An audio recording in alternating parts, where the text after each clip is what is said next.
Welcome back. If you're not aware, I'm a former police officer turned civil rights activist, and today we're going to be talking about Orange City Police Department and Officer Nathan Stewart.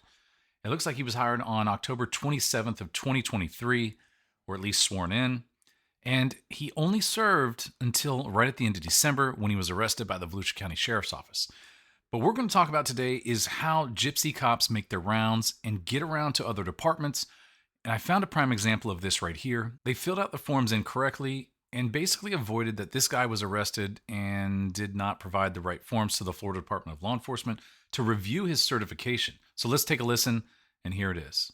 Oh, and if you're wondering what he was charged with, battery on his girlfriend. Those charges were done at the end of December, so let's take a look.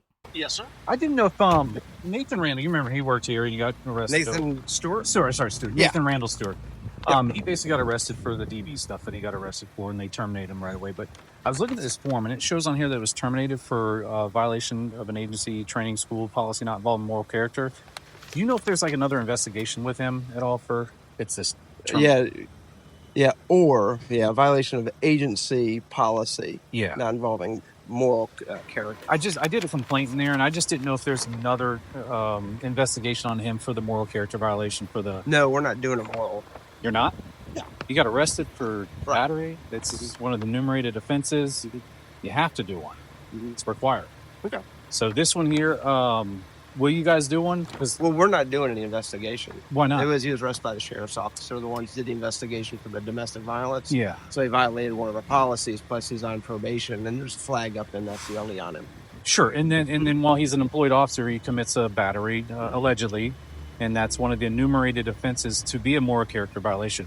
Right now, FDLE is not going to investigate this. They're not even going to look at it. They're not going to see it. He could go down there for according to the charge. Well, there's a flag on it on his FDLE on ATMS, and I know you're familiar with ATMS. You should be, obviously. Yeah. So that there is a flag on it. Right. So yeah. So they would. So if we're like a background agency doing a background on a potential applicant, one of the requirements is to run that individual on ATMS, automated training management system. And when that flag comes up, we have to call up to Tallahassee. Right. But the statute requires you to do it. I'm not Yeah, statute because I don't know it. I don't have it in front of me. I mean, I'd be more than happy to look at it. Please do, because this guy, if what's true in there, he needs to have a certification taken. He's got an RPO on him. Correct. And by flagging him, that's just going to maybe let him slip through the cracks in the future. Hopefully an agency that does their due diligence and any background check when it runs on an ATMS. If I was running John Smith at ATMS, obviously just a hypothetical name, Right. and a flag comes up, I am compelled in order to do my job correctly, obviously to call up there and find, okay, there's a flag. Why is there a flag? Right. Is he currently under investigation? Because a flag can mean a multitude of things, I Right. imagine. But when you're talking about the enumerated offenses, I mean, literally, I won't sit here and discuss because I don't have anything to verify. Right. Yeah, I mean, and if that's the case, then yeah, you're right. We have to, because when this is what happens from agency to agency. They go from one agency, oh yeah, hey, the charges were dropped, but my certificate wasn't taken, so I'm good to go. But it says in there, the 94315, I think it is, that it's regardless of prosecution or not, you have to do the investigation, forward it to FDLE, because right here, on the RPO, it says that he was using his firearm in a reckless manner and the battery. So those both enumerated offenses on there. I thought it said it wasn't in reckless. I don't know. Sure. I don't have it in front of me. Check. But I gave a copy of okay, it. because I don't know that. Right. Because if I recall correctly, that he never flagged anybody with his firearm, allegedly. Right. And he allegedly talked about maybe taking his own life or harming himself and nobody else. Not a crime, but of course, yeah. So because I didn't know if I misunderstood you, said recklessly or non-recklessly. Well, it says it in there, the checkbox, that he used it in a reckless and disregarded for safety manner. Okay, whatever the by checkbox. the sheriff's office on the For the RPO. RPO. Gotcha. Yeah, and that's a sworn official. That's a court appointed. Right, no, yeah. I got you. I know what it is. Yeah, so that was that. But yeah, that's what I'm just trying to figure out. Like, because right now, if it does slip through the cracks, Stewart can go do this, and maybe he could get out there and do the same thing again and actually kill someone. And that's where the orange. Well, and I understand that. But we also have to understand that people make, I don't know, maybe age, circumstances. We all make poor decisions in our life at some point. Right. And so, maybe law enforcement's not for him.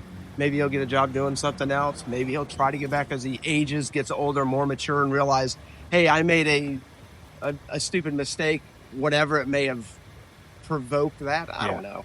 And it may be that. But, military vets that are out there and they're I'm a having military issues, vet as well. they're getting their firearms taken from them. They're getting themselves into positions like that. But But yeah, but that's where I'm saying with regards to this, it's required by statute. Even the derelict of duty to do this is a moral character violation on the department head. And that's why I'll look into it. I don't have a problem doing that because I want to do what's right. I mean, I've been doing it for 31 years. I want to do what's right. Yeah, there's a bulletin in there from May of 2010 that even says, from 2010, this is 24 years now that they've been saying, you got to complete the investigation. You got to do it. He was employed here at the time. He was an officer. Correct. It occurred. There was an incident that occurred with a duty weapon, whatever it may have been, no one knows, and may not be prosecuted. They may recant the story. That's beside, but it does my purview. Yeah, but it does say in there, regardless of prosecution or not, specifically in the 943 statute, I think it is. I'm paraphrasing now because I'll look at it. But please do, because this thing, really needs. This is a sworn document. This really needs to say what he was terminated for.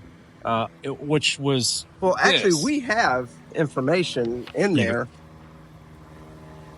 from other things. Well, we have a obviously a letter from the chief and all that other good stuff. But FDLE as far as that, I'll look into that. I don't have a problem to see if it meets that definition. Yeah, and I'm going to the FDLE hearing on February 14th. I'm going to be speaking about now this came up today, this one here, and where do we go when agencies don't do things and when they don't get themselves accountable. They don't hold the officers accountable. We have one officer over and masturbating in the car. See, that's not, I don't know anything about that. Can't comment on that. No, but that's what happens here because he moves from another agency. They call them gypsy cops, and they go from one to another. I'm glad no one got hurt, but at the same time, we as I'll have to look at. Well, I know you're obviously doing a video and stuff like that. Yes, of course. But I'd have to look up the definition of moral character and how that falls in. Yeah, I left it with you. Okay, yeah, that's cool. Everything's there. That's what I'm presenting to them as well, because of this specific one here. I mean, a firearms used. There was a battery. Domestic. There was mandatory reporting issues on the police side, but we're just not getting that, and it's scary. But I think if it was me, I would say, hey, we got to do an investigation. We got to start an IA. Yes, he was arrested. We can toll the investigation because that's perfectly good to do. You can toll it until the criminal investigation's done, and then if charges are dropped, then you can. The only problem with IA is what is any problem with IA? No problems with IA. All right. I was going to say something. It's like obviously we can't compel him to talk because he's not our employee. No, not under the the Garrity warning. If he was ours, blah blah blah blah. Yeah, not anymore. But obviously you don't have to. You have the report that's there. No, I understand that. And then at the minimum, it gets Florida FDLE because they're doing PC hearings this coming up week, and that's what we're going to be there to do and watch these officers. For less things, get their certificates snatched from them. I mean, for retail thefts, they're getting their certificates snatched. Really? From them. Yeah, I think so. I mean, that's what. I don't know. I've only been to a couple of hearings many years ago. But that's what I'm hoping for is this to be corrected. I'm not going to say I'm going to correct anything. I'm going to look at it and see if it falls underneath that. Obviously, then discuss it with the chief, and if things need to be corrected, then yes, it is a sworn document. It is one of these here. Yep, my name's on it. Someone responded to the house and picked up the gun. There was knowledge of it the immediate day that it happened. Yep. No, we addressed it. I'm actually the one that made the complaint. Right. I'm the one that contacted the sheriff's office. And that's what I'm saying. So, this wasn't, to me, just a failed to make probation. This was a critical incident, an acute incident that caused him to get fired. And it wasn't, and it is for a moral character violation. It was battery is one. So, battery is one. So, all right, I appreciate it. Hopefully it'll be corrected. I'm going to do the right thing. If correction needs to be made, we'll make it. No problem. You have to. It's just one of those things you have to because this guy's going to kill someone. Well, I'm not going to say that because every time somebody does a battery, I'm not going to say, they committed a battery, they're going to kill somebody. No, people make poor decisions. He used his firearm that wasn't threats. part of the battery. That was just a threat to himself, from my understanding. I wasn't there. I didn't do the investigation. Have you investigated murder-suicide?